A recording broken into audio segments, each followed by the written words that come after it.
지금 이 시간까지도 민생 법안들을 포함한 각종 현안들을 처리해야 할 본회의 일정이 합의되지 못하고 있습니다. 이후 여하를 막론하고 국회 운영에 책임을 공유하고 있는 교섭단체 원내대표로서 시장만 있고 끝이 없는 빈손 국회의 모습을 또다시 보여드리게 된 점에 대해 국민 여러분께 진심으로 송구하다는 말씀을 올립니다.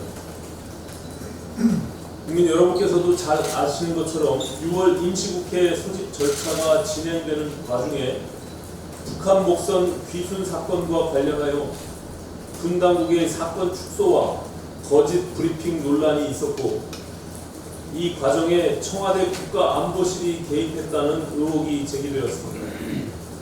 따라서 이번 임시국회의 주요 의제가 경제 살리기를 위한 민생 입법과 정부가 제출한 추가경정 예산안 심의를 위한 것이라 하더라도 이처럼 긴급한 현안으로 등장한 안보 문제에 대한 국회 차원의 논의 또한 피할 수 없는 일이었습니다. 이에 따라 바른미래당을 비롯한 야당들은 북한 목선 귀순과 관련한 은폐 조작 의혹에 대한 국정조사를 요구하였지만 집권당인 민주당이 국정조사가 필요한 사안이 아니라며 야당의 요구를 거부하면서 6월 임시국회는 구체적인 진척이 없이 차일피일 시간만 경과하게 된 것입니다. 이에 바른미래당 등 야당들은 더 이상 임시국회가 공전을 거듭해서는 안 되겠다고 판단하고 원만한 의사 진행을 위해 국정조사를 고집하는 대신 국회법 절차에 따라 정경부 국방부 장관 해임 건의안만이라도 표결에 붙일 수 있도록 하자고 민주당에 요청한 것입니다. 그러나 민주당은 추경안 처리를 포기하는 한이 있어도 해임 건의안 표결은 안 된다며 문희상 국회의장의 중재안마저 거부하고 당초 합의됐던 18일과 19일 본회의 개최를 끝내 무산시켰습니다. 그로 인해 6월 임시국회는 오늘 주요 현안을 단 하나도 처리하지 못하고 빈손 국회로 마감하게 된 것입니다.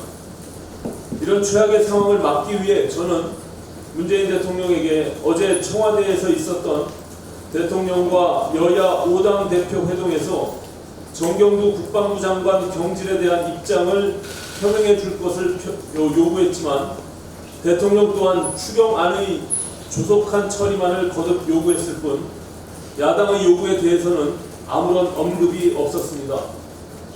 이에 따라 여야 간 막판 극적인 타결 가능성도 현재로서는 사라진 상황입니다.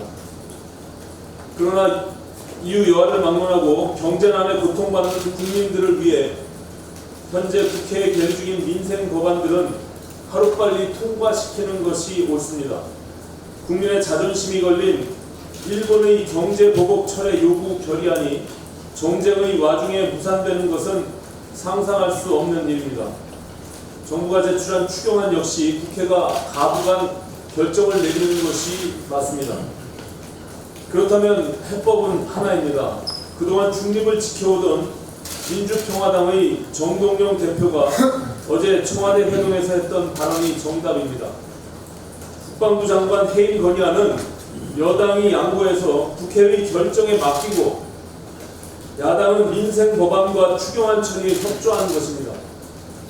야당의 요구는 원천 봉쇄하면서 정부 여당의 요구만 수용하라고 강변한다면 상생의 정치가 어떻게 가능하겠습니까?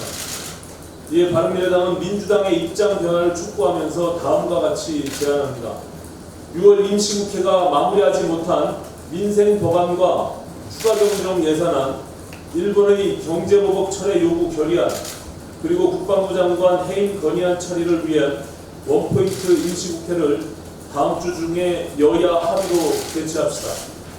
일본의 경제보복에 맞서 일치 단결된 모습을 보여야 할 이 위중한 시기에 문제 해결의 주체여야 할 국회가 아무런 결과물도 내놓지 못하고 갈등과 분열만을 지속한다면 일본이 우리나라를 어떻게 생각하겠습니까?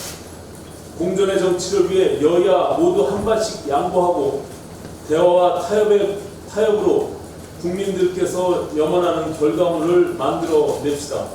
민주당과 자유한국당의 긍정적인 답변을 기다리겠습니다.